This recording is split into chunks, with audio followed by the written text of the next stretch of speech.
Greetings, mighty companions, and welcome back to Practical and Healing Applications of Course in Miracles with me, and Rebecca Quinn. And welcome you guys here at the Miracle Center, and welcome you guys watching online. And let's start today by doing a little bit of an opening meditation here. My speaker, is that my speaker? Okay. Sounds? It's okay, it's coming through. All right, wonderful. So we're just gonna do that. Hi, Brian and Bridget, lovely to see you guys. So we're just gonna start by becoming quiet, allowing our minds to rest and relax, let go of our day. Remember, the past is over. It can touch you not. Remember, the future has not happened yet. But now is happening, and it is real.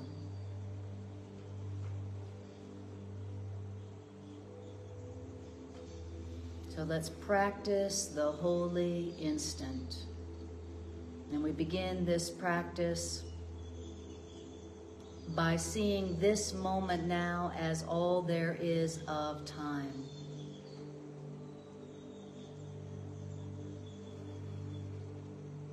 This moment now is all there is of time.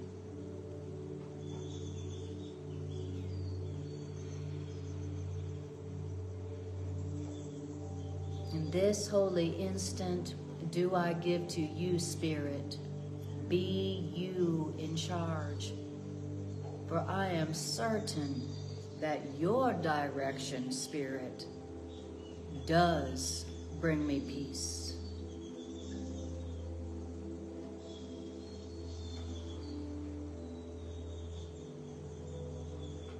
Spirit of truth, we ask you to decide for us today where and what in A Course in Miracles that we should study. You know our calls for love, our calls for help. You know exactly how to answer our calls for help in the most loving, brilliant way that we do not. And so we ask you to decide for healing for us. We ask you to enter our healing circle and guide our minds to truth. Guide our feet on the path to peace.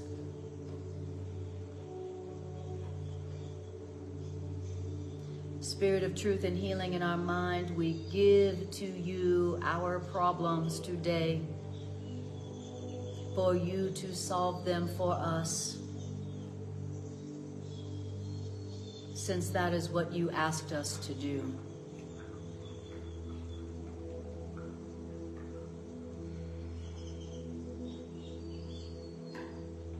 Spirit of truth and healing, we trust your love for us. We trust your brilliance. We trust your wisdom. And so we ask for it and we accept it.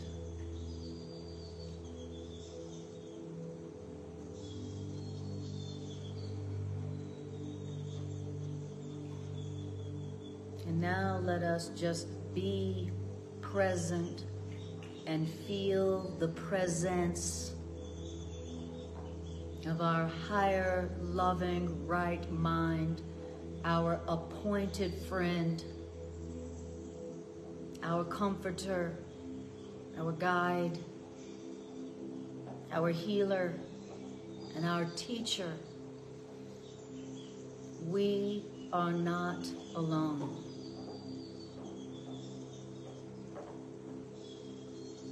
We do not have to figure anything out alone. We do not have to solve anything alone. There is a brilliant, loving, appointed friend within us who's just waiting to answer our questions, to solve our problems. Just waiting within us in infinite patience.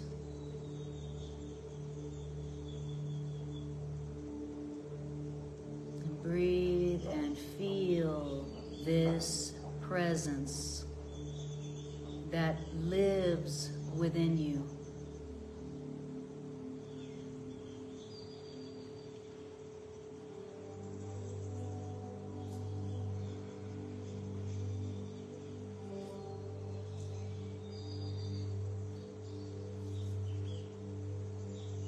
What does it feel like to feel indwelt by holiness itself?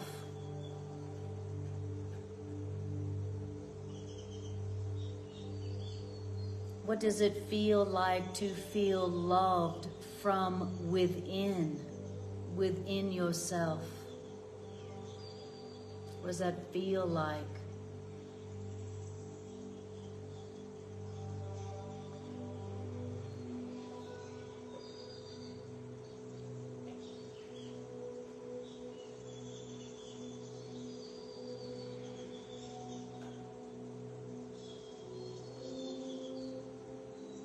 Course in Miracles teaches us that our Creator created us complete.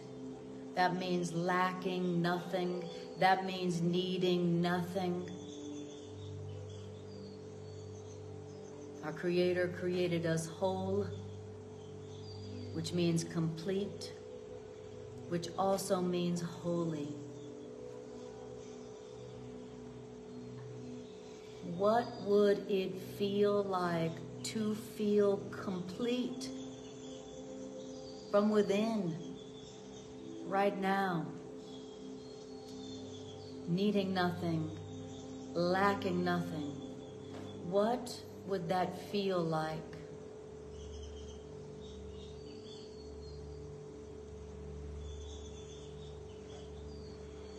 As you breathe in, open your heart and your mind to feeling the truth about yourself, the truth about what is within you now and always.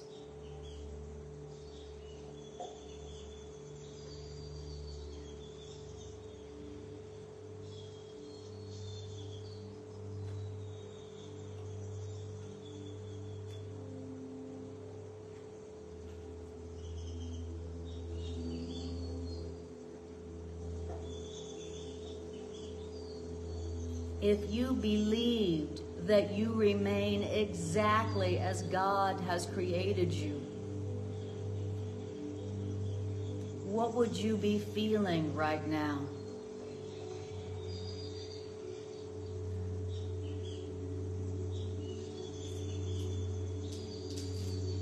I am as God created me, now and forever.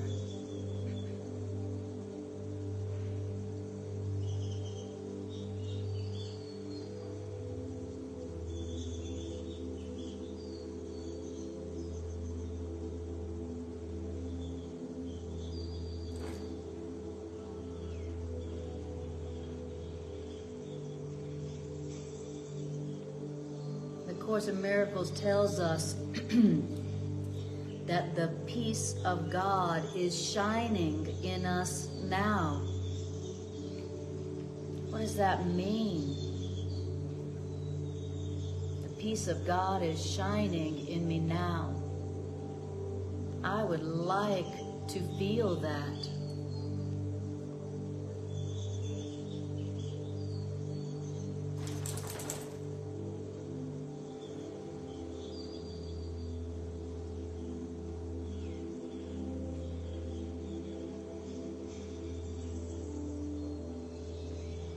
I am not a body. I am free. What does that mean? How would that feel if I accepted that as true?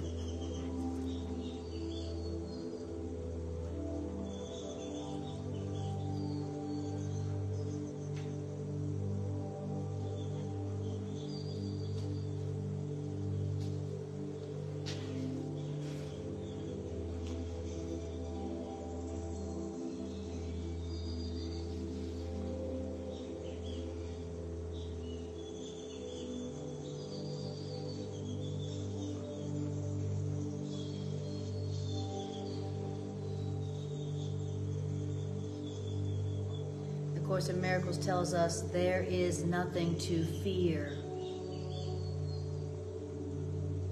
What does that mean?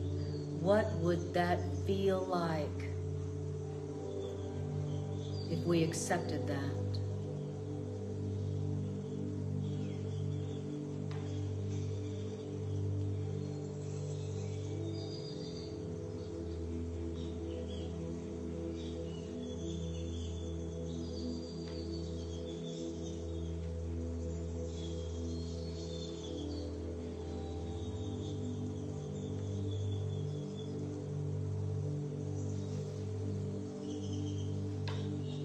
Course in Miracles tells us we are one self,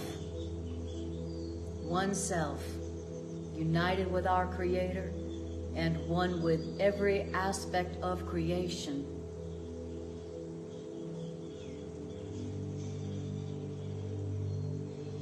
What would it feel like if we accepted that as true?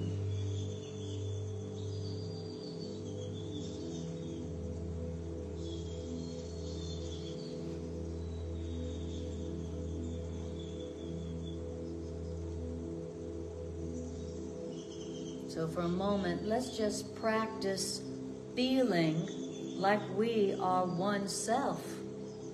One self. One self united with our Creator. Let's practice feeling that we are one with every aspect of creation. No separation.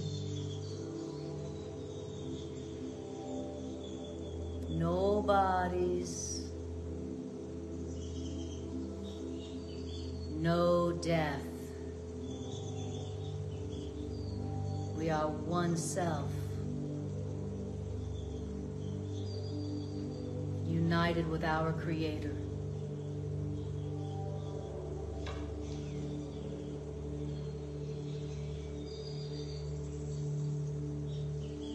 Breathe it in. Feel the truth about yourself. Open your heart and your mind to it.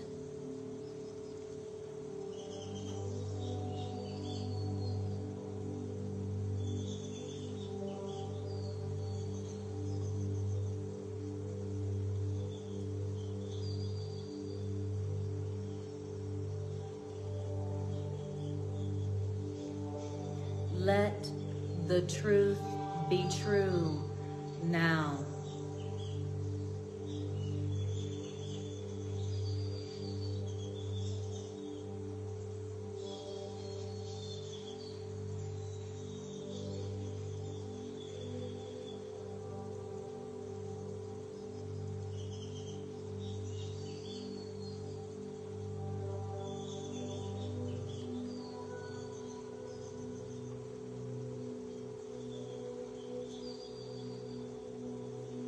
This is how we rest in God.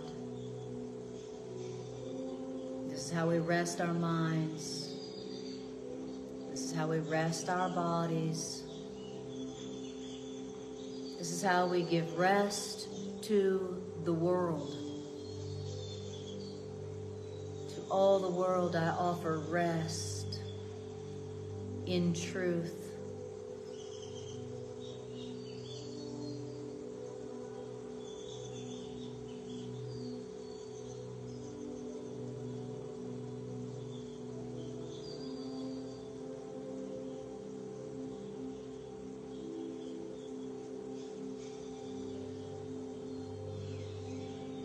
To all the world, let us offer the rest that truth brings to all our minds as one.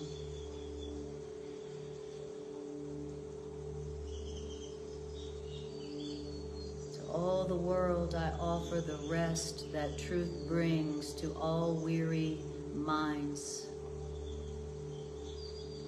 all broken hearts, all tired bodies. To all the world, we offer the rest, the healing that the truth does bring to us all as one.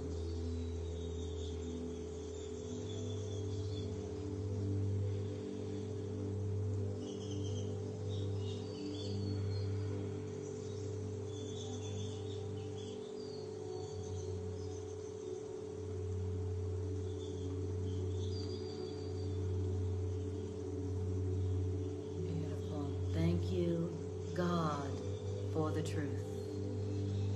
Thank you, God, for the truth. And take another deep breath. Just noticing how it feels to rest in truth, to join, to recognize you are joined. Notice how that feels in your mind, your heart, and in your body. Enjoy it. Let it set within you. This is how we remember who we really are. This is how we remember God. This is how we accept the healing of our minds for ourselves and the world with us. Thank you, God. And when you're ready, just take a breath and open your eyes and yawn and stretch. Whew. Wow. Okay. Isn't that nice? Isn't the truth relaxing? Isn't the truth healing? We're being healed by truth. You know, what relaxes you? When you hear the truth. What calms you? When you hear the truth. What relieves you of stress in the body? When you hear the truth. Truth is the healer. We're healed by truth, not by something outside of our bodies. We're healed by the truth, by hearing the truth about ourselves, accepting the truth about ourselves, listening to the truth about ourselves, even if we don't believe it, even if we're resistant. We're healed by truth, not by anything that we put in our mouth or put in our veins or put on our bodies. We're healed by truth, and truth is free. I love that about truth. I do love a good deal, a good bargain. And I've never seen a better bargain than what I hear A Course in Miracles is offering. It's like, I can have all the peace all the time just for realizing I don't know anything. That sounds like a pretty good deal. Maybe I'll try it someday. Yeah, but can I get a little bit of a better deal? We're always trying to bargain with God. We already given everything and still trying to bargain.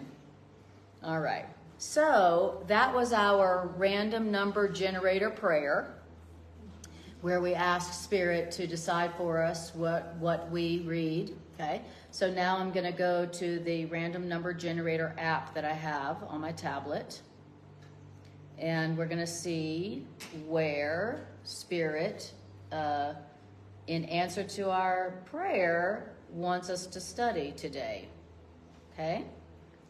All right. So it's chapter 28. Okay? So Matt, will you tell me how many sections there are in 28? Since you got your book open.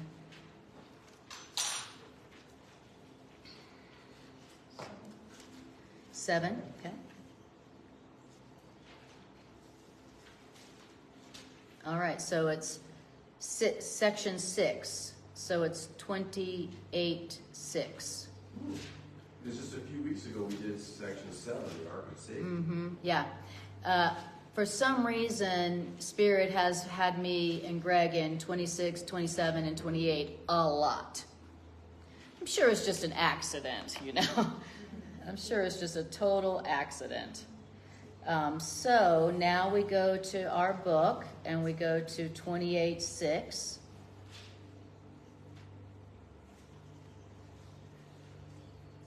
And I'm looking in the blue covered edition right now. I'm not sure what it is. So I'm in the blue covered edition, so we'll see what that is. So it's 28.6. 28.6. All right, the secret vow. See, this is why I do random number generator, because if I was gonna, I wouldn't pick that myself for our class. You'll see why in a minute. Why I wouldn't just be like, oh, let's do this. This will be a nice cheery class.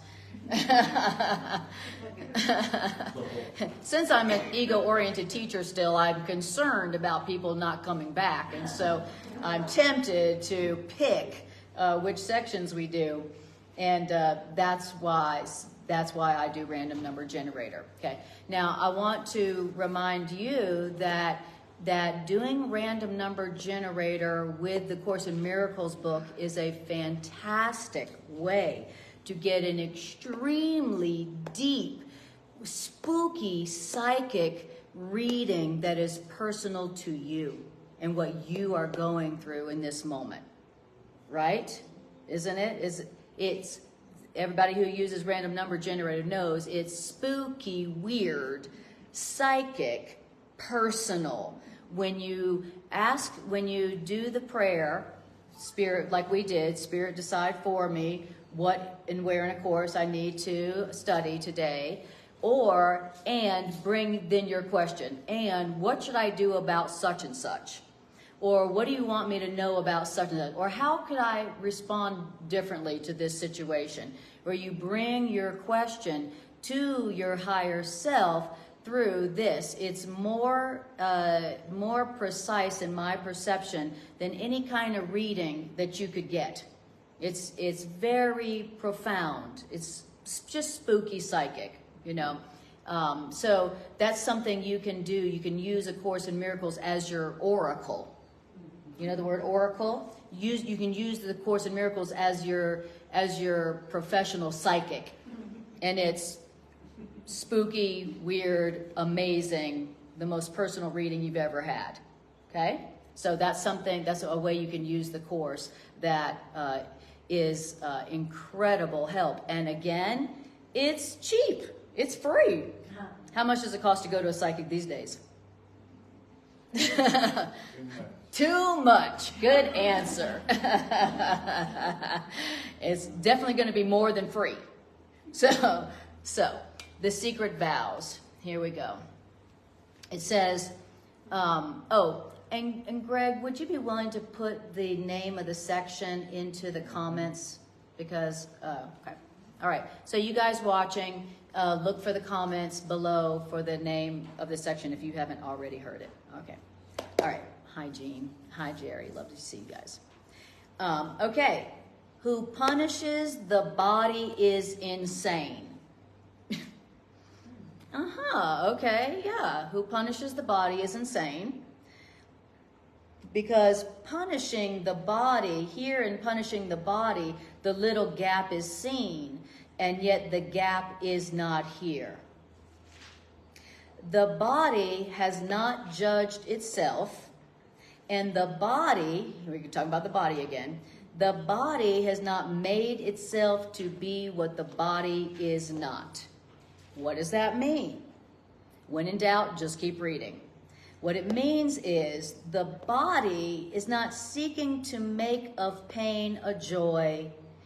Your body is not looking for lasting pleasure in the dust. In other words, your body isn't telling you what its purpose is And your body cannot understand what your body is for. So your body don't know anything of what's going on for you, okay? It's not doing anything, it doesn't know anything, it's not doing anything, and it doesn't know anything. It's not seeking for anything, it's not judging itself. Your body's not looking at itself in the mirror and going, ew, right? Your body's not doing that. Your body doesn't victimize because your body has no will, which means your body has no preferences and your body has no doubts. Okay? It's pretty dumb.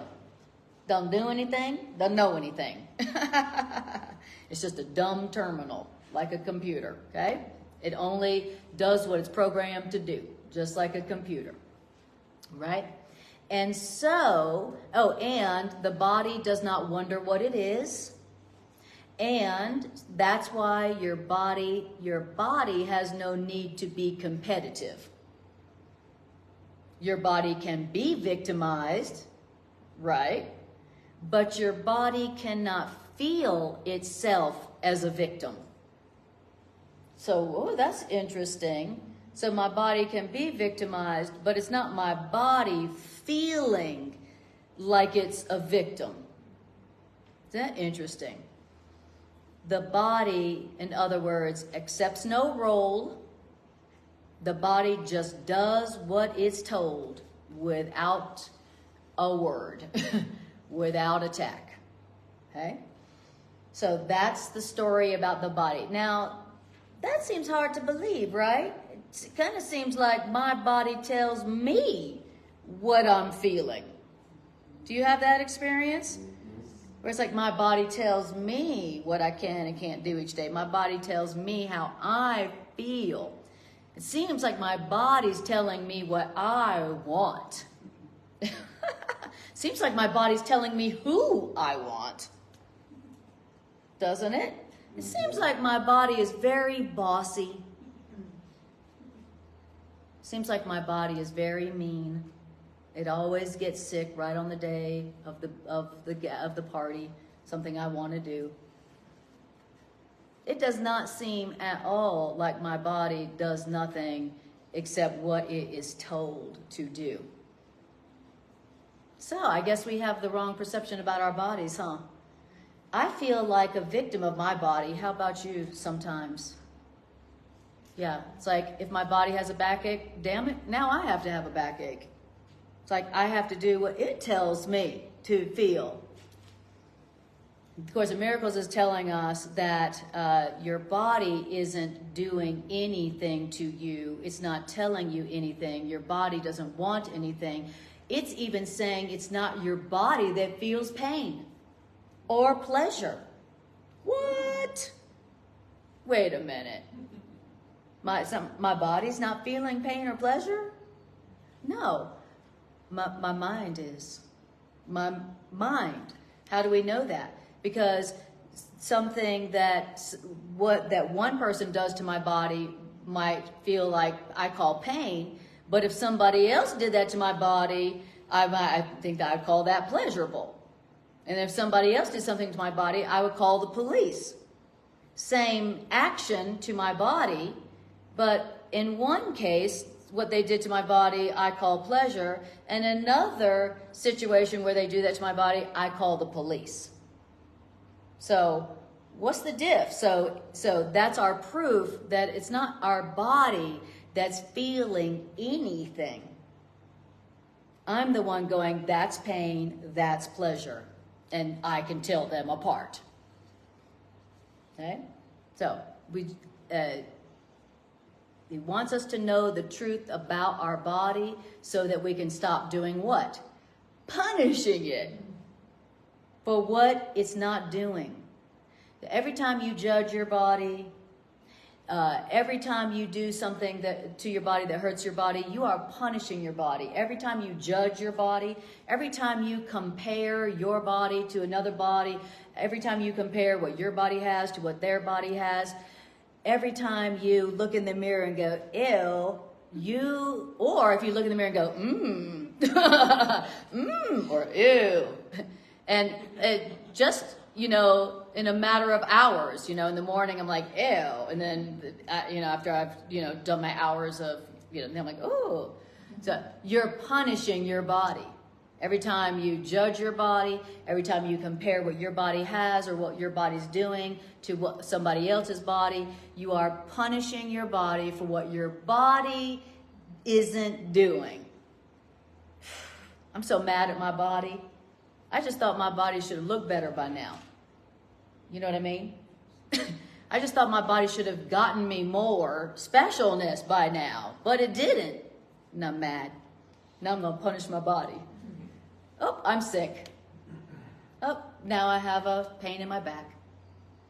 Because I'm punishing my body for what my body didn't do, for what my body can't do.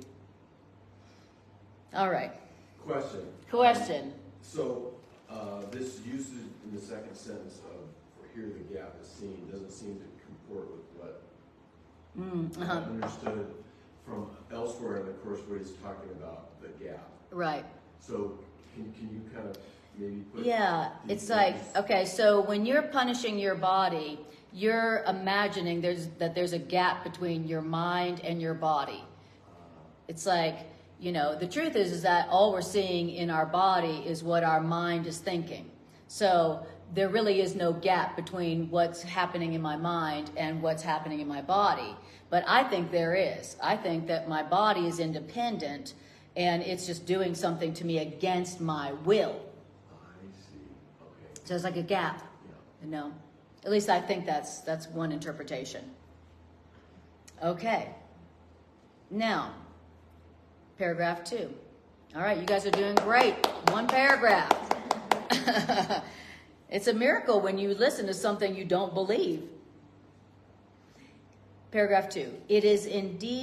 The body is indeed a senseless point of view to hold responsible for sight a thing that cannot see. And it's senseless to blame the body for sounds you do not like, even though the body cannot hear. So, and notice how it's not just my body. I am also blaming other people's bodies for sights and sounds I don't like. See? So it's completely senseless to hold responsible for sight and sounds something that doesn't see and can't hear. But that's what I'm doing. I'm holding my body responsible for sight and hearing, but it's not my body that sees or hears at all. But yet, if my body sees something that I don't like and something that I don't like to hear, then we punish the body. Whether I'm punishing my body or I'm punishing somebody else's body. Okay? Hence the insanity. Hence the senseless point of view. Insanity. It's insane to punish the body. Holding the body responsible for the sights and sounds you don't like, as if it was the body of another or yours that is responsible for what you don't like that you to hear or see, is a senseless point of view. It's insane. It's insane to punish the body. The body's like, I'm just following your orders, lady. You know, I'm just doing what you told me to do, but yet you're punishing me? You're insane. And that's right, I am insane. You know, when I'm punishing my body or someone else's body, I don't like what you said. I don't like what you did. You know, so now I'm going to punish your body. You know, what are we upset about all the time with everybody? What are we upset about? What their body said or did.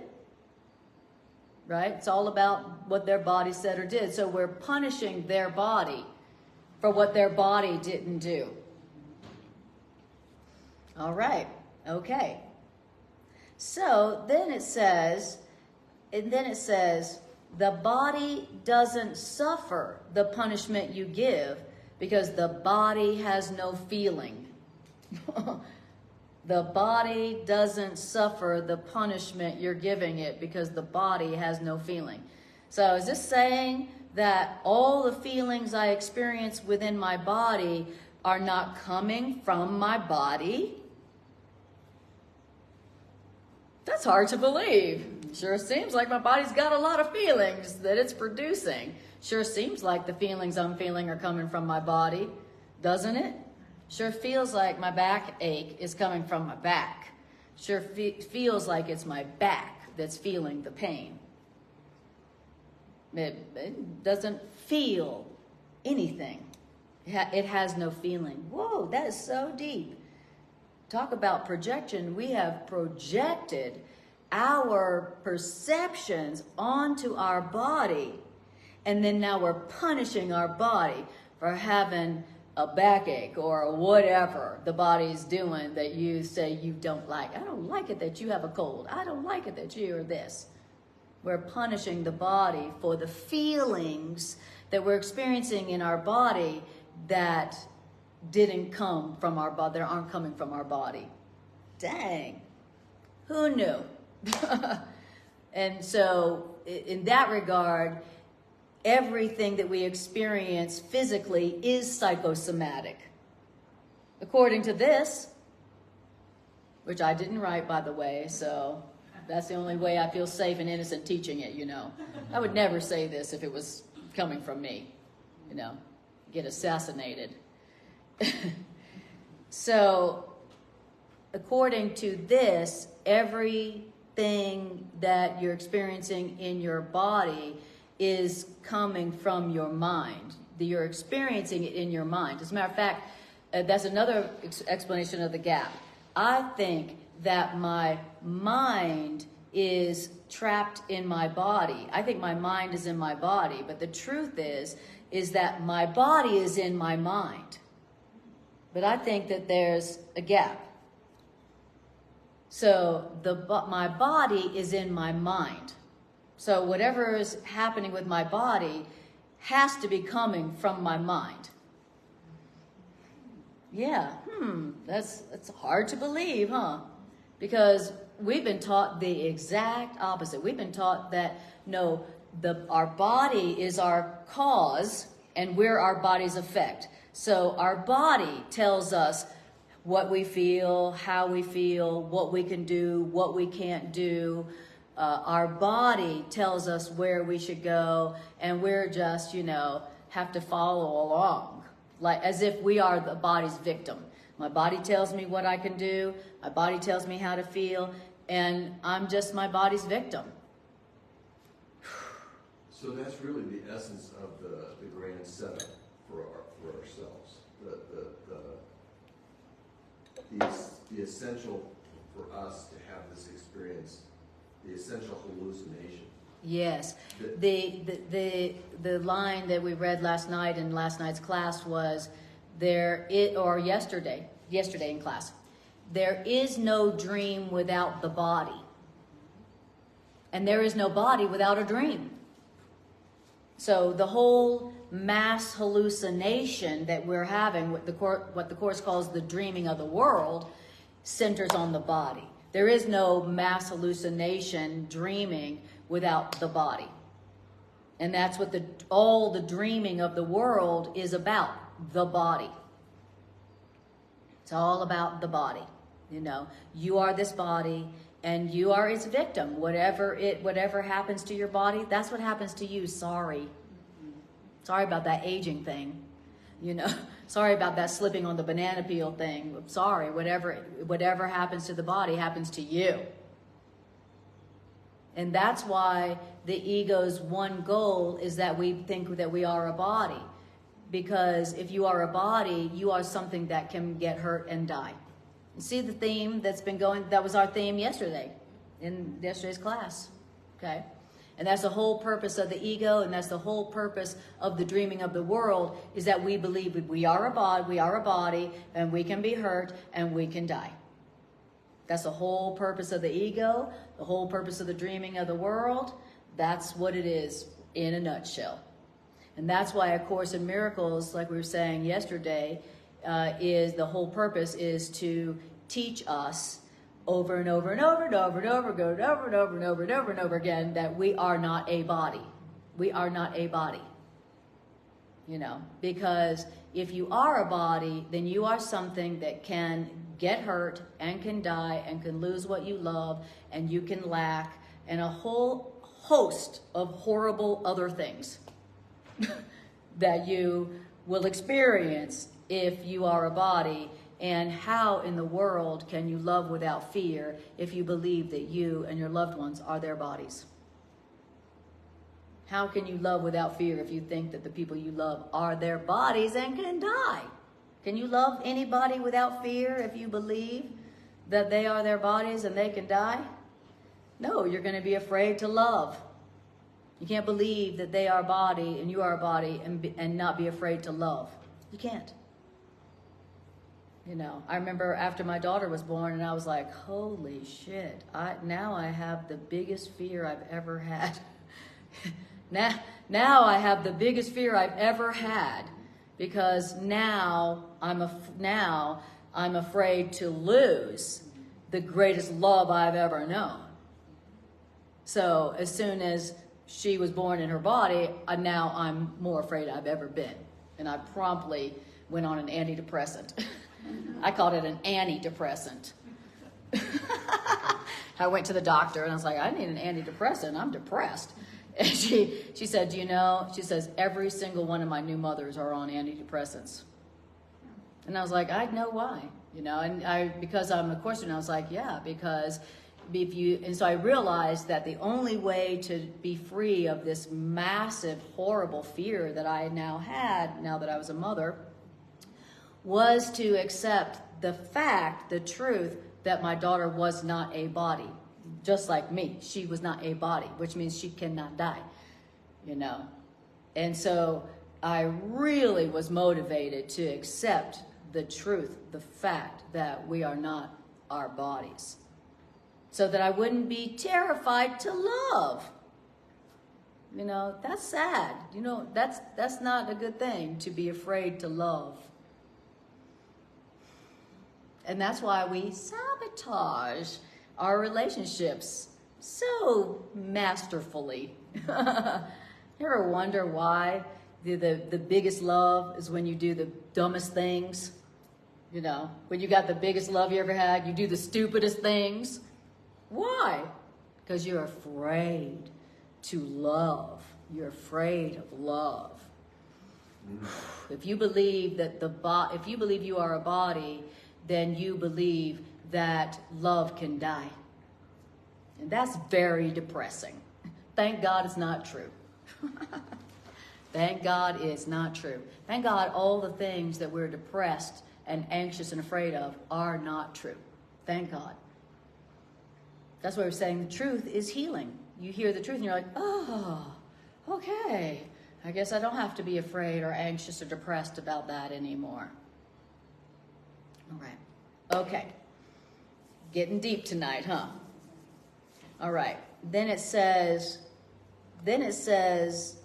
the body, we're in paragraph 2, and I don't know what sentence it says. Thank you.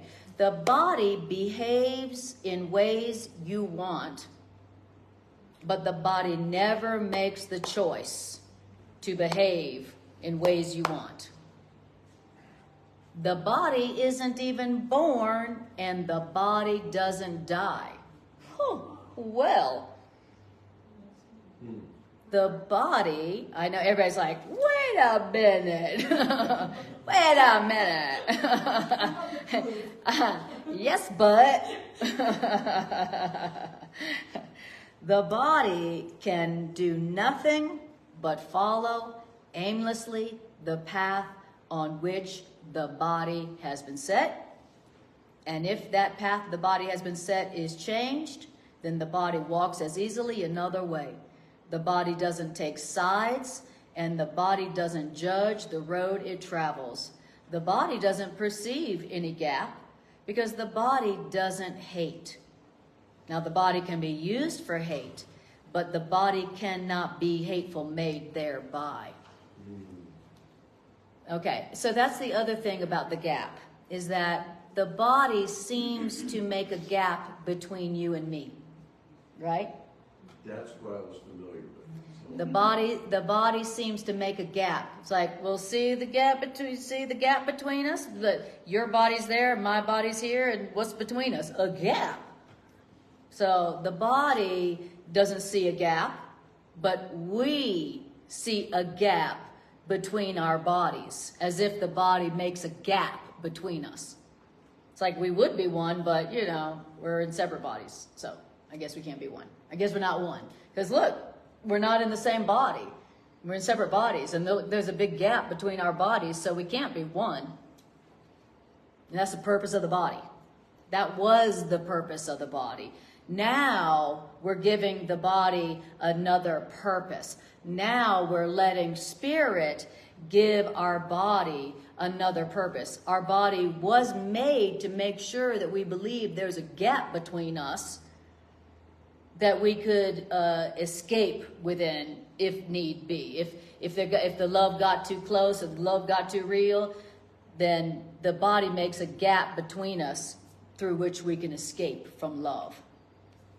The body is our way of escaping from the love that we fear.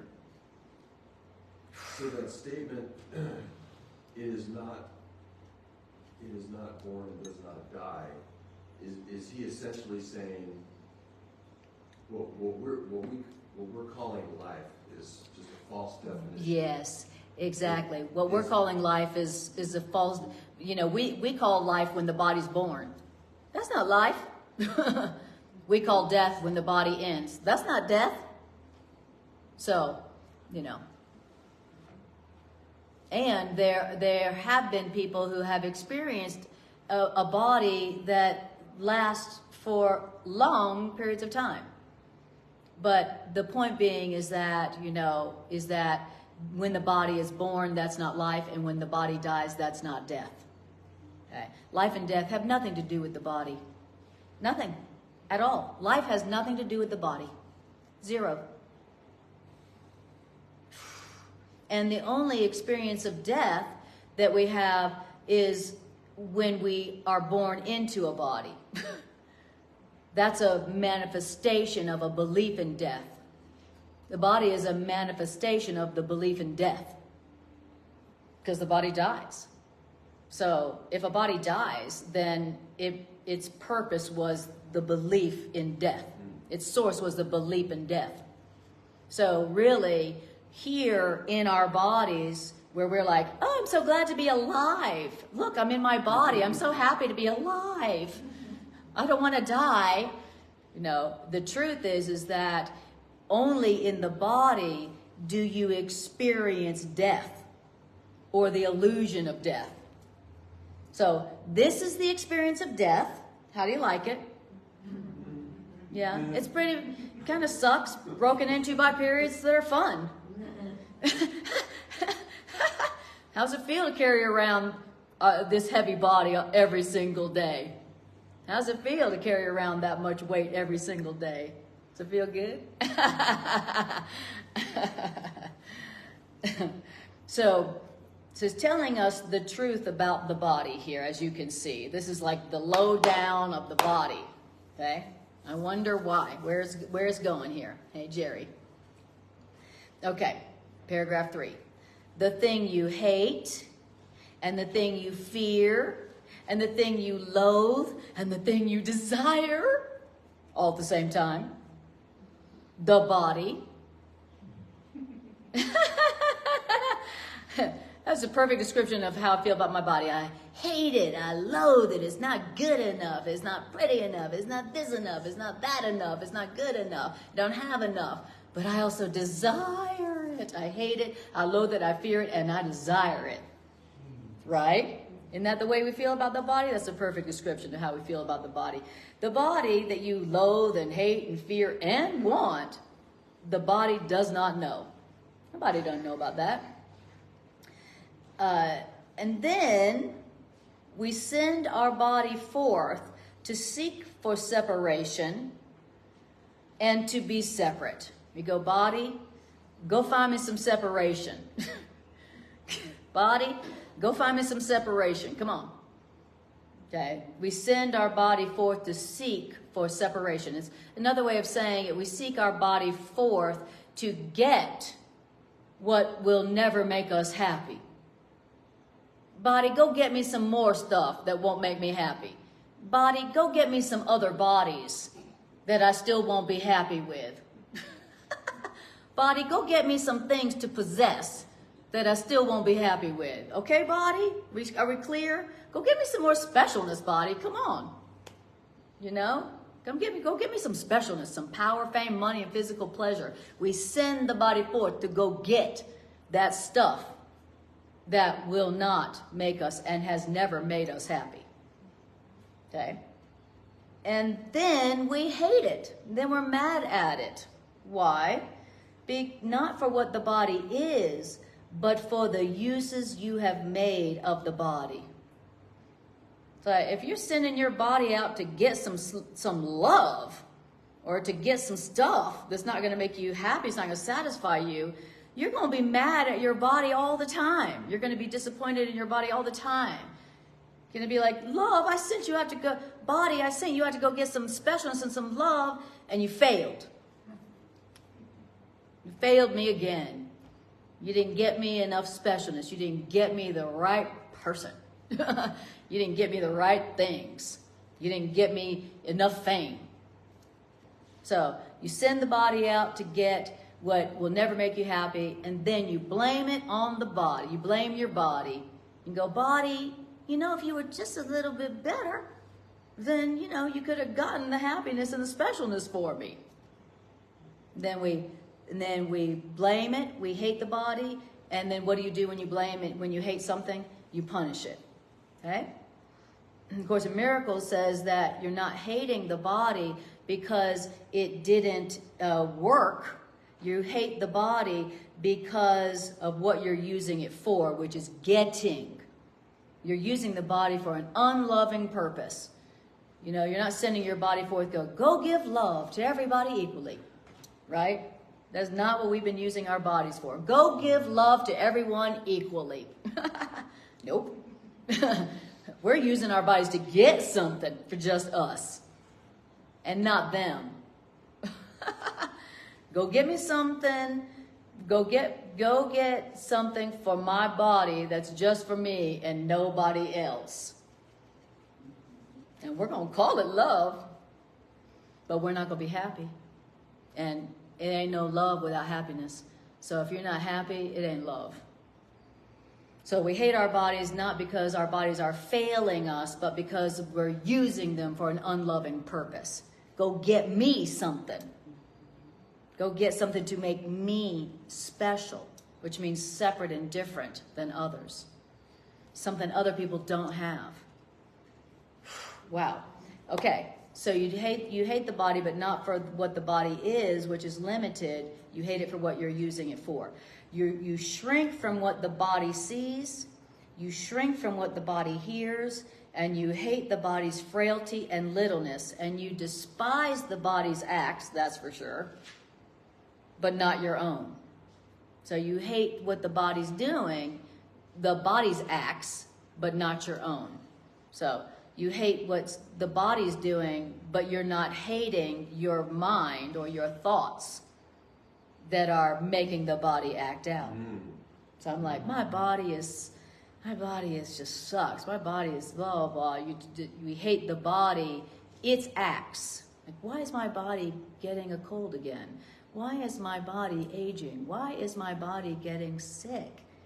Why does my body look like this? Why? You know, I'm hating my body's acts, but not my acts, not my thoughts, as if it's the body doing it to me. I hate what my body's doing to me, not realizing that I'm doing it to my body. But my body's just following. My body is just acting as I'm using it. Okay. That is true that we hate our body's frailty and littleness, don't we? You know, just like, I just hate it that it's aging. I just hate that. I hate that it's so frail. I hate that it needs so much maintenance all the time, every day, expensive maintenance. You ever notice the cost of clothes and food? My God, the prices of food, geez. The cost of maintaining a body with food is getting, and shelter is like, I like, really, wow. I hate that my body needs all this really expensive food. I hate that my body is so frail that it needs shelter that's incredibly expensive. I hate that my body's so frail that just one day at work and then my back hurts or my neck hurts. Frail. I hate my body's acts. I hate what it is. I hate its frailty and its littleness. And I'm always complaining about it. What do you hear people complain about the most? Oh my, let me tell you about my bunions. Let me tell you about... You want to see them? No, we don't want to see your bunions. I don't want to hear about it. I got these warts in the weirdest places. You want to see them? And that, I know. I am not a doctor. I'm not your doctor. Imagine if you were a doctor, you would have to see all that gross stuff all the time. That's why they get paid the big bucks, because they got to look at all that stuff. Okay. You want me to look at your butt? You're going to have to pay me big time. Have you only take a glance at it? Exactly. They're like, oh, my God. Okay, you're out. All right, that'll be $300. All right. Then it says, right, so, and you despise your body's acts, but not your own. Your body sees and acts for you. Your body is seeing and acting for you, not for itself. Not for your genes, not for your genetics. Your body is acting and seeing and feeling for you, not itself or your genetics. And your body is frail and little by your wish. Whew-wee. That's hard to believe, huh? My body is frail and little by my wish. My body seems to punish me, and so my body seems to deserve my hatred for the limitations that my body's bringing to me.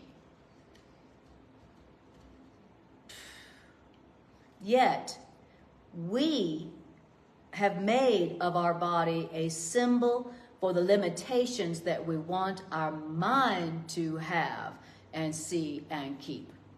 It seems like it's my body's limiting me, but the truth is that my body is a symbol for the limitations that I want my mind to have. The limitations I want my mind to see and keep. The limitations I want to see and the limitations I want to keep. The body is just a symbol of the limitations that I want my mind to have. The limitations I want to see. The limitations I want to keep. The limitations I want to have.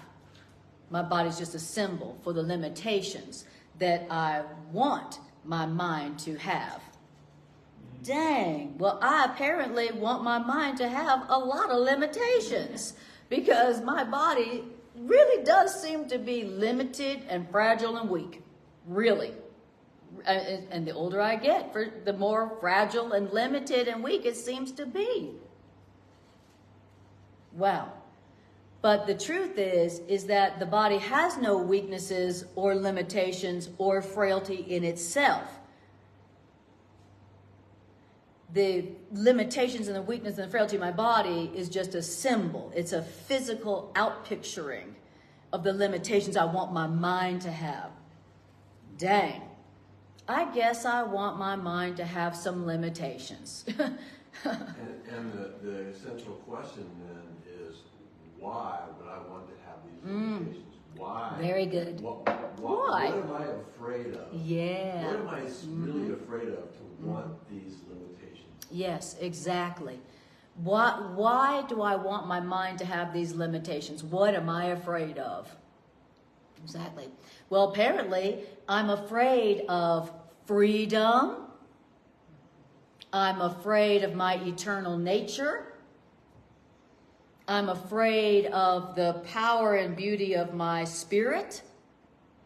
I must be, and of course, I'm afraid of love.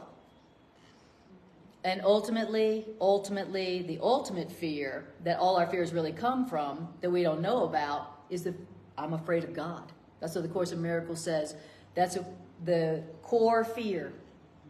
I'm afraid of God. And because I'm afraid of God, then I chose, now I wanted the separation.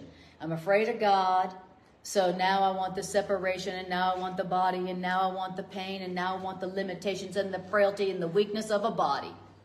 All because I was afraid of God. Now, why in the world would we be afraid of God? Why? Well, of course, a miracle says... We're taught to fear God. What'd you say? We're taught to fear God. Yeah, we're taught to fear God. Exactly. We're taught to fear God. We're taught that God is judging us. But even deeper than that is that God, in God's perfectly fair loving, God has created all of us equal. Equal in love, equal in power, equal in eternal life, equal in innocence. And we wanted something just for us. And so we fear the love that loves us all equally and has given us everything equally forever. If you just want something for yourself, if you have a tiny, insane, mad idea that crosses your mind that goes something like, wouldn't it be great to have something just for me? A little bit more than everybody else? And then you forgot to laugh at that idea. More than what? There is no more than everything, that you could have. So ultimately, our fear of God is that God has given everything to everyone equally, and we have gone insane and think we want something special just for us. So now we're afraid of oneness. Now our ego is afraid of oneness, because now oneness would kill my separate thought that has taken form in my body. My body is the manifestation of my thought, my belief that I'm separate. And so if I return to oneness, which God is, then what happens to my separate identity and my body that came from my separate identity? What happens to it? So God is death to the ego. Love is death to the separate ego. So that's one reason why we're afraid of God, same reason why we're afraid of love. And that's why we want our mind to be limited and weak and frail. Because I'm afraid of oneness. I'm afraid of freedom. I'm afraid of love. I'm afraid of having everything forever and everybody else having it also. I'm afraid of that. Because I identify with my ego. I identify with my separate ego. I identify with my body, which is a separate thought. So you can't have oneness and a separate thought at the same time. So to preserve my body and my mind as separate, I've got to keep my mind limited and weak and frail. That deep. All right. Well, isn't that special? Who could that be? Satan? Who would put that little naughty thought in your mind that it would be fun to limit your mind? All right. It's like we use our false self as a shield from keeping us from being free. That's exactly right. We use our limited, fragile, and weak body identity self to keep us from being free and happy and living forever. What a great idea that was. Who could that be? All right. Now we're in paragraph 4. And so the body represents the gap between the little bit of mind you call your own and all the rest of what is really yours, which is everybody else. I'll say that sentence again. The body represents the gap between the little bit of mind you call your own and all the rest of what is also really yours. You hate the body, but yet you think your body is yourself. And you think that without your body, yourself would be lost. And you hate your body. Like, that doesn't make any sense. You hate your body, but you think your body is you, and you think without your body, you'd be lost? Well, this is the secret vow that you have made with every person who would walk apart. This is the secret oath you take again whenever you perceive yourself attacked. No one can suffer if they don't see themselves attacked. I'll say it again. No one can suffer if they don't see themselves as being attacked and losing by attack. Ooh, you saying I'm suffering because I see myself, I believe that I've been attacked, and if I don't believe I've been attacked, and I don't believe I can lose by this attack, you're saying I wouldn't suffer? Ooh, you just said that's the end of suffering. I wouldn't be suffering if I knew I couldn't be attacked and thereby knew that I couldn't lose by any attack. I wouldn't be suffering. Wow. He says, unstated and unheard in consciousness is every pledge to sickness. Yet it is a promise to another person to be hurt by them and to attack them in return. Wow. Okay, so the Course in Miracles is saying that deep in our unconscious, unstated and unheard in our mind, which means deep in our unconscious mind, we have made a promise to others to be hurt by them and to hurt them in return. And that is a secret promise that we are trying to keep. And the way that we do it is that we see each other and ourselves and each other as bodies and see ourselves as being attacked by them, and we see ourselves attacking them. So we're separate and different, and because we're separate and different, you are able to hurt me, and by your actions, what your body's doing, you hurt me, and then so I hurt you in return. Why? So that we can stay separate. The secret vow that we're making with each other, that we have made with each other, is totally in our unconscious mind, is that we're going to stay separate. We're going to stay separate. Is everybody got the agreement? Everybody on board? We're going to stay separate, and the way we're going to do that is we're going to see ourselves as bodies that are separate, and we're always going to be seeing ourselves as being hurt by each other, and then hurting in return. That's our agreement. And he calls it a pledge to sickness. Because for sure, in the relationship, you're going to be like, I'm sick of you. And then you're going to feel sick. So sickness is the right word there. Right after you're like, I'm sick of you. Then all of a sudden, oh my God, I feel sick. I wonder if there's a connection.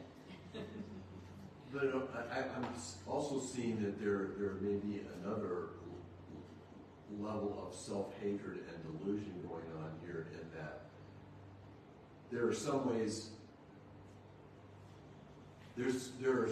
of punishing myself that even I won't dare to do. So I have to hire somebody else to do it for me. Yeah, it does say in one of the classes yesterday, it says that the dreaming of the world, it was both classes.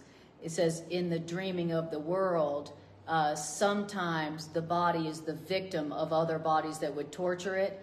And sometimes in the dreaming of the world, you hire other bodies to protect you from those who would hurt your body.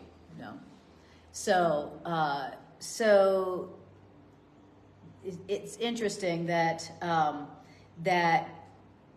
that's what we're using, the body to stay separate, and we're using sickness and attack to stay separate. And if the purpose that if we want our minds to be limited, then we're going to have to use our bodies to make us seem separate from each other. And what's the best way to do that? Is to agree that you'll hurt me and I'll hurt you. And that's our secret vow. Just to stay separate. Just to stay separate. Because when somebody hurts you, do you feel one with them? Do you feel connected with them? Somebody hurting and attacking you is pretty much guaranteed that you're not going to want to be one with them. I don't want to be one. I'm trying to keep my mind limited, which means separate. I'm trying to keep my mind stuck and stuffed in a little body that only lasts a few years. And so we have this secret vow. But I love what it's saying here about the part where it says that let me see if I can find that. Oh yeah. No one can suffer if they don't see themselves as attacked and losing by attack. So if I am suffering, then I definitely want to look at where it is that I believe I've been attacked or am being attacked, and how I believe that I'm losing by that attack that I believe has been made on me. Okay, I want to go, where is it that I feel like I'm being attacked and losing by this attack? Where is that? What is that? And then if I want to stop the suffering, then what I'm going to do is I'm going to let A Course in Miracles teach me that as who I really am, which is not a body, I cannot be attacked. And so I certainly can't lose by attack, because I can't be attacked. Who I really am can't be attacked. So no matter what they're doing to me, who I am, they can't even touch. They can't even hurt. And when I realize the truth that I cannot be attacked and I can't lose because of being attacked, because I can't be attacked, then what happens to the suffering? No more suffering. Whoo-wee! And all anger is the belief that I can be attacked, I have been attacked, and I'm losing by the attack. That's what all anger is about, right? So now, what's the connection between anger and suffering? Now, what's the connection between sickness and anger?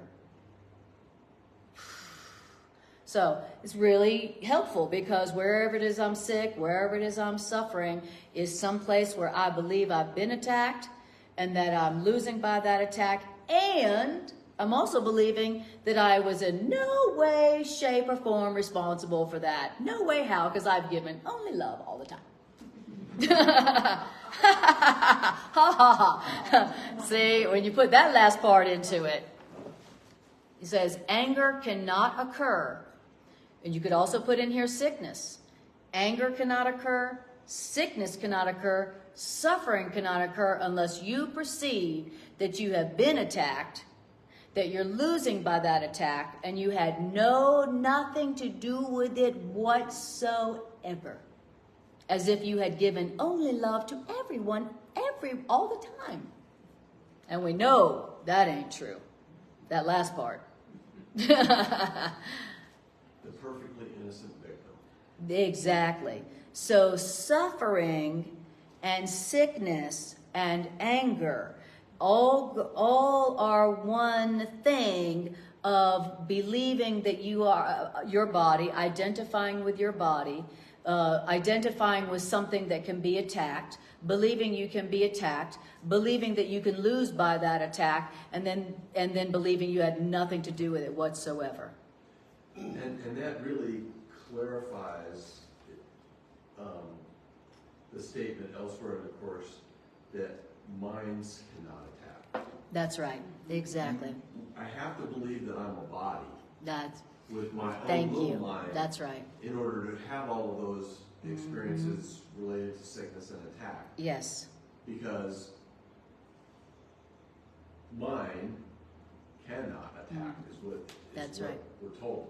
That's right. Exactly. I have to believe, like you said, I have to believe I'm a body with a limited mind in order to perceive myself as having been attacked. Isn't that deep? That is the end of suffering. That is the end of sickness if you want it. When you want it. When you want the end of your sickness and your suffering. Paragraph 5, it says, sickness is anger taken out upon the body. Sickness is anger taken out upon the body. Why? So that the body will suffer pain. That's what sickness is. I want the body to suffer pain. Sickness is the obvious, or pain. Sickness or pain is the obvious effect of what was made in secret. I'll say that again. Sickness and suffering is the obvious effect of what was made in secret.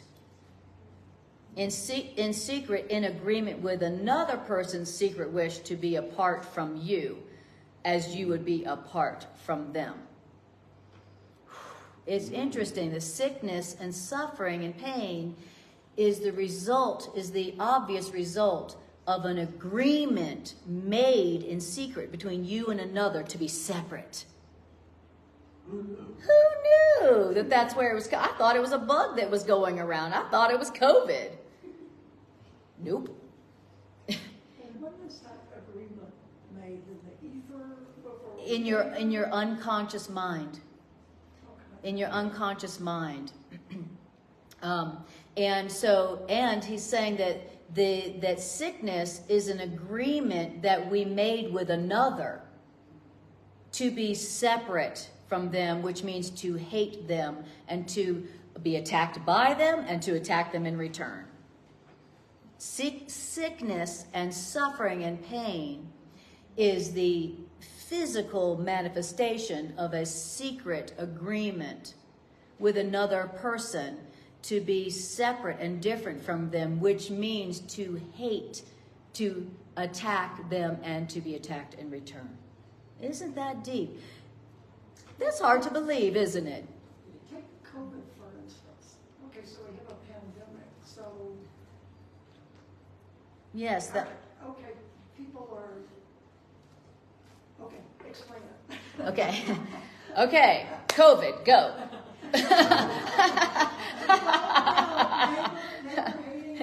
Yes. Yeah. Yes. Well, there you go. It's obviously, that according to this, the body only gets sick from anger. What did it say? Sickness is anger taken out upon the body. What's anger? Anger is, you attacked me. And I'm losing by that attack. Now I'm going to attack you back. So what is anger? It's we're separate. We're different. You have hurt me. And I have lost by what you have done to me. That's what anger is. You hurt me. And now I'm going to hurt you in return. So that's what, so if that's what sickness is, then what is health? Health is we're not separate. We're not our bodies. You can't hurt who I really am. And so I'm certainly not losing by what you can't even do, what hasn't even happened. And so we're connected. We're one. So sickness is anger, which means an agreement to attack and be attacked by others. Okay? And then health is we're not separate. We're not these bodies. And so I can't be attacked by you. And definitely can't lose as a result of that. So it says here, let me find the line where it says, let me find it here. All right. This is a secret vow. Okay. Sickness is anger taken out on the body so that the body will suffer pain. Sickness and suffering is the obvious effect of the secret, the agreement that was made in secret, in agreement with another secret wish to be apart from you as you want to be apart from them. And so, unless you both agree that it is your wish to be separate and apart and to attack each other, then sickness can have no effects. If both people don't agree that we're separate and can attack each other and hurt and be hurt by each other, if we don't agree that we have been hurt by each other, if we don't agree that we've been hurt by each other, then sickness cannot occur. Dang, sickness can have no effects. There is no gap between my mind and yours. There is no gap between my mind and yours. Whoever says that has kept God's promise, not their tiny oath to be forever faithful unto death, and by your healing is your brother healed. Let this be your agreement with each other. Let this be your agreement with each other. What's the agreement with each other? What's the agreement? You'll be one and not apart. We are not different.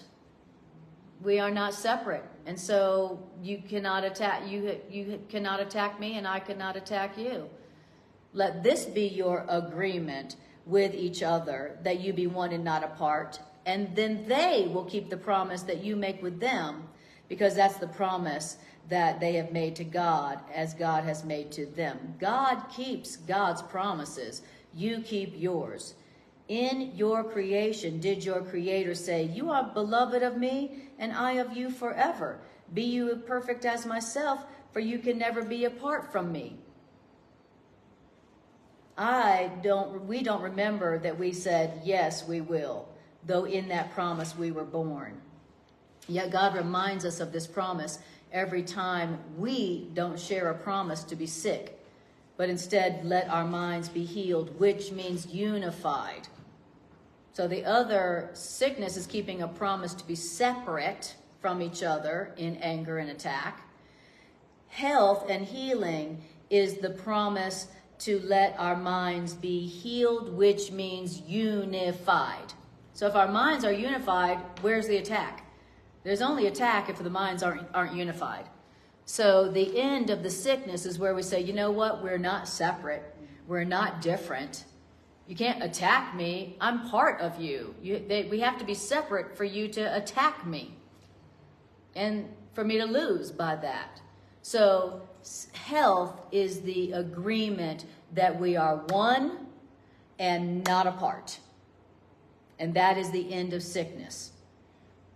Our secret vows are powerless before the will of God, whose promises we share. And what we substitute is not God's will, who has made promise of himself, us to God. All right. So, wow. So sicknesses we're keeping. I know that's some deep stuff. That's really, really, really deep. It's a miracle that we finished that. And that everybody's still breathing. Nobody passed out. Nobody ran out of the room screaming. I spoke too soon. I spoke too soon. There is somebody leaving.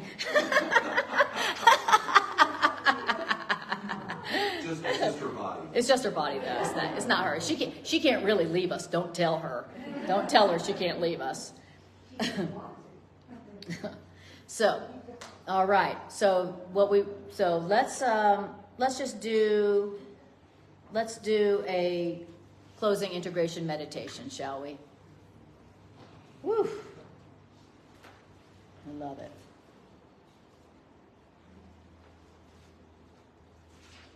All right, let's get some music going on. Well, you guys are some truth troopers if I ever saw them. For real. That's some really hard to hear stuff, huh? That's really hard to believe. It's very challenging because, you know, it really does seem like sickness is just something, it's just an accident that happens to us. And it really does seem like we've been attacked by others and have lost by their attack. But I can also see in that teaching there that there's a tool for us that we can use if we choose to, in that if I'm sick or suffering, you know, injured or whatever, I can, if I can make that association, who or what situation am I not forgiving? Right. Where do I need to offer my participation in forgiveness? That's right. Exactly. And forgiveness meaning correct interpretation. And so where it is that you feel like you've been attacked and have lost by that attack, it's a call for forgiveness, correct perception, which means we're not separate. And so I can't be attacked. We can't attack each other. It takes two separate things to attack each other. How can what's one attack? It's, you know, it has to be separation for attack to occur. We have to be different for attack to occur. We have to be different for you to attack me. And so when I say we're not separate, we're not different, and I cannot be attacked by what is me, by what is part of me, now you have broken the secret vow to be sick. And when one person breaks that agreement, then the other one follows suit. Eventually. Whether we know it or not. Somewhere in time. Somewhere in time. Infinite patience produces immediate effects. All right. So now we're just going to do our integration meditation. And if you guys want to do a love offering, the basket is somewhere around. And so thank you for your love offerings. Thank you guys for watching. I really appreciate you being here. All right. So let's just breathe for a moment.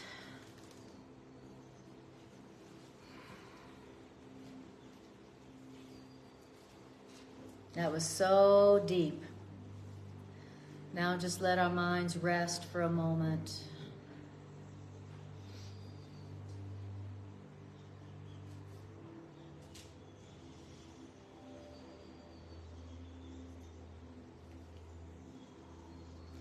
Whew. All right. Let's do just a few minutes of some application to some relationships in our life so that we can experience the miracle of health and healing and joy and abundance and freedom.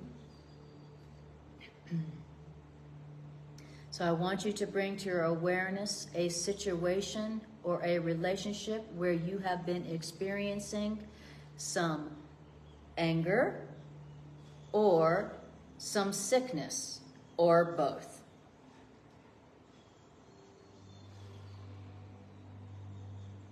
Where is it you have been experiencing some anger or some sickness or both?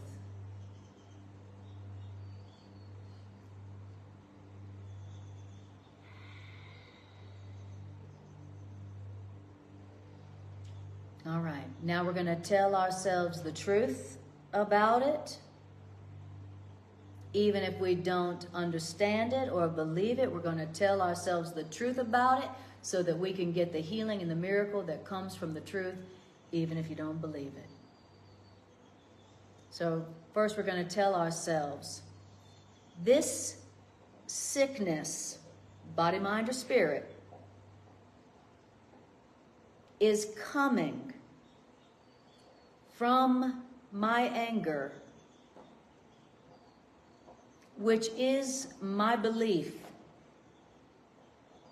that I am separate from this other person, and they have attacked me, and I have lost from the attack, and I had nothing to do with their attack.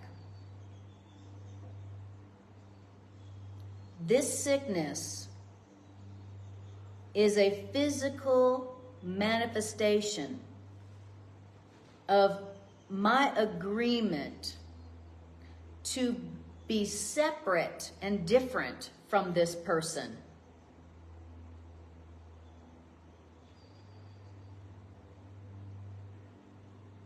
This sickness is a manifestation of my secret vow to be separate and different from them, the person I'm angry with, that I feel attacked by.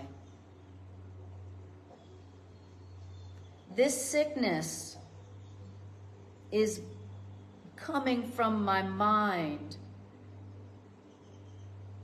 that wants to keep my mind little, limited, and weak. This is me trying to keep my mind limited, frail, and weak. This is me trying to stay separate from this person as if we are different when we are not.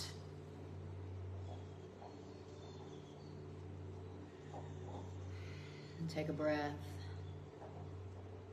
And now I want you to tell yourself the truth of the situation is who I really am cannot be attacked by this person. Who I really am cannot be attacked by this person. And so I do not wish to attack in return in anger. The truth of the matter is that me and this person are not separate. We are not different. We are one.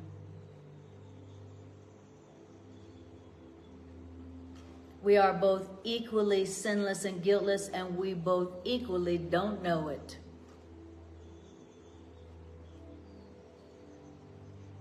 This person and I are not separate. We are not different. We were created as one in love forever by our Creator.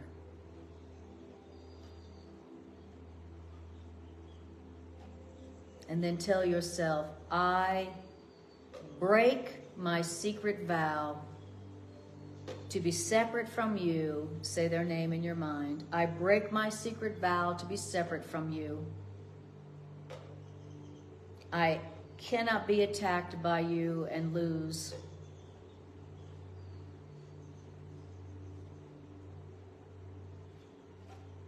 For we are one. And there is no loss.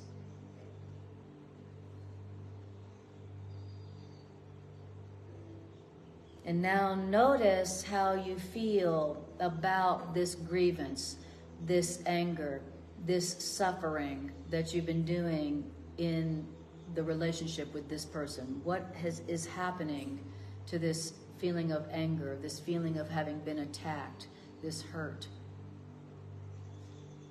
Notice any shift.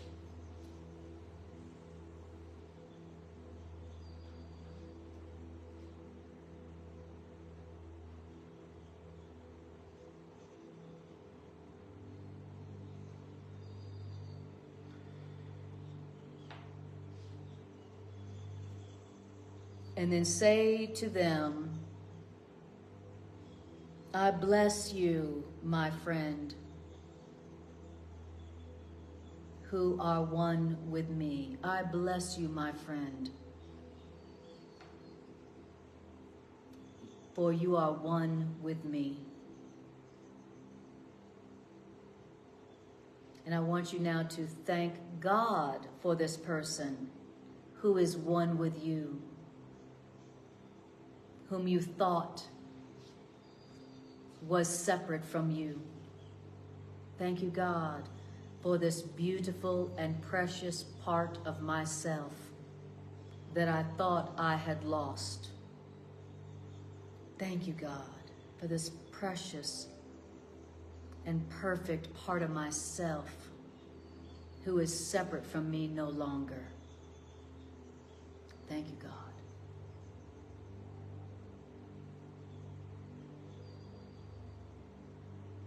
And then just notice how that feels.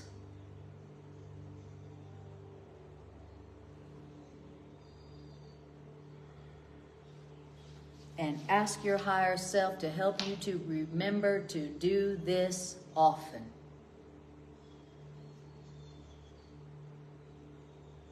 This is the practice of forgiveness, and this is the real source of lasting health. So be it. Thank you, God. All right. Okay, guys. Wow, I'm very impressed. You hung in there. It's deep stuff. You guys are some truth troopers. You must really want to be healthy and happy. Yeah, yes, yes, we do. All right.